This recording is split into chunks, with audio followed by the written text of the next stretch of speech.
বাংলাদেশের রাজনৈতিক পরিস্থিতিতে অনেকেই আগামী নির্বাচন নিয়ে কিছু কিছু দলের রহস্যজনক ভূমিকাকে নিয়ে প্রশ্ন তুলেছেন। আমি এগুলোকে রাজনৈতিক প্রক্রিয়া হিসেবে স্বাভাবিক কর্ম বলে মনে করি।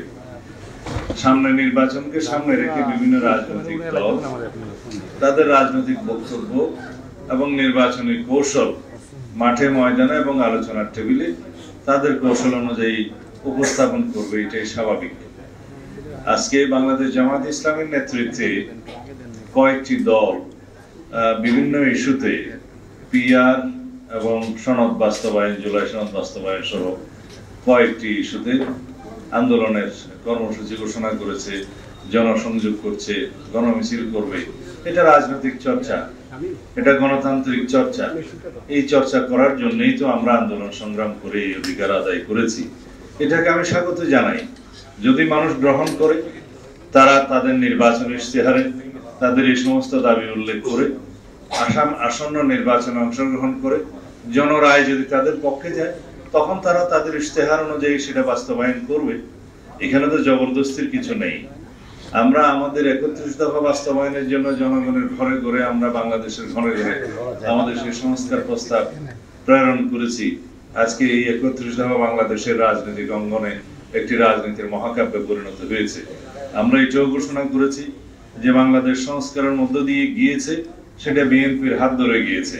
গণতান্ত্রিক সংস্কার হয়েছে, সাংবিধানিক সংস্কার হয়েছে, উন্নয়নমুখী সংস্কার হয়েছে, নারীদের অংশগ্রহণের বিভিন্ন ক্ষেত্রে নারীর ক্ষমতায়নের জন্য যে সংস্কার হয়েছে, এসব কিছুই বিএনপির রাজনৈতিক সংস্কারের ইতিহাস, সরকারের সময় গণতান্ত্রিক সংস্কারের ইতিহাস, সাংবিধানিক সংস্কারের ইতিহাস, বহুদলীয় রাজনীতি প্রবর্তনের ইতিহাস।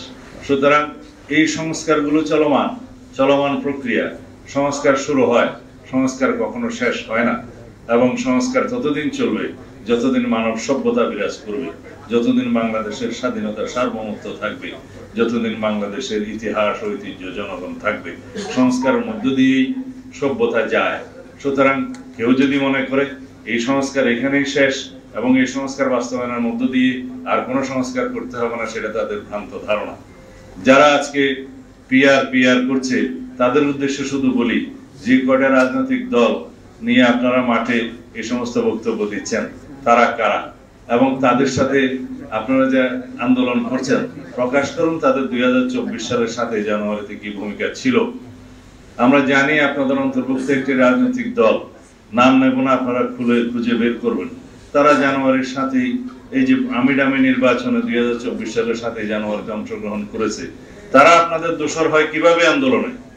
যারা বিগত 16 বছরে ফ্যাসিবাদী শাসনামলে বাতাস করেছে আওয়ামী লীগের সমস্ত কর্মকাণ্ডে, তারা আপনাদের আন্দোলনের শরীক হয় কিভাবে? তারা বাংলাদেশের মানুষ তাদের মুখোশ চিনে, মুখোশ উন্মোচন করেছে।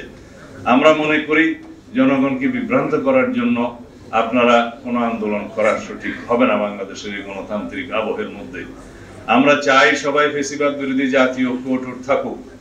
আমরা সবাই চাওয়া উচিত ফ্যাসিবাদ বিরোধী জাতীয় ঐক্যকে আমরা সমুন্নত রেখে এটাকে শক্তিতে পরিণত করে চিরতরের জন্য ফ্যাসিবাদী শক্তিকে আমরা নির্বাসনে দেই। সুতরাং আমরা এমন কোন কর্মকাণ্ড করতে পারবো না যার মধ্য দিয়ে ফ্যাসিবাদের পুনরুত্থান হয় অথবা ফ্যাসিবাদের প্রত্যাবর্তন সহজ হয়, অথবা আমরা এমন কোন কর্মকাণ্ড করতে পারি না যার ফাঁক ফোকরের মধ্য দিয়ে বাংলাদেশে অস্থিরতা সৃষ্টি করতে পারে।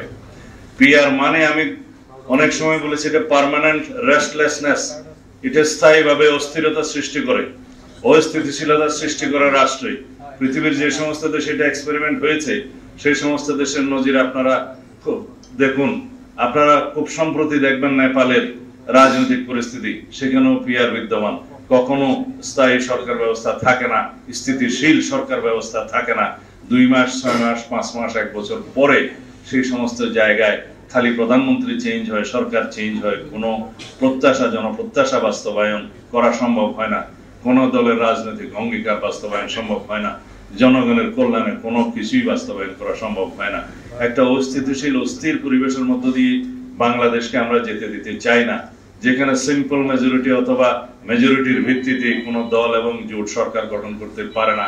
সেরকম একটা ব্যবস্থাকে আমরা আহ্বান জানাতে পারি না।